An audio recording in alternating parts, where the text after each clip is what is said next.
আল্লাহ নবী বলেছেন, মেয়ের পিতাকে গালি দিও না, ঠাট্টা করো না, যেহেতু আমি মুহাম্মদ রাসূলুল্লাহ সাল্লাল্লাহু আলাইহি ওয়াসাল্লাম, আমি মেয়েদের পিতা, আমি নিজে মেয়েদের পিতা, খবরদার মেয়েদের পিতাকে গালি দিও না। রাসূলুল্লাহ বলেছেন, আকাশের নিচে জমিনের উপরে খাদিজার মতো মহিলা আর নাই। সেই হযরতে খাদিজা রাসূলের 4টি মেয়ে পেটে ধারণ করেছিলেন। সুবহানাল্লাহ। মেয়ের প্রতি রাসূলুল্লাহ যথেষ্ট মহব্বত করতেন, মেয়েকে খুব ভালোবাসতেন হুজুর সাল্লাল্লাহু আলাইহি ওয়াসাল্লাম।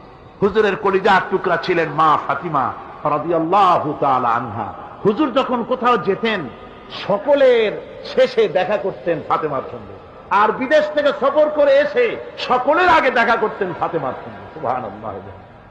রাসূলুল্লাহ আরো বলেছেন, তোমরা যখন বাজারে যাবে বা ব্যবসা করতে যাবে বা বিদেশে যাবে, আসার সময় যে সব হাদিয়া নিয়ে আসো, আমরা যখন বাইরে যাই, বাজারে যাই,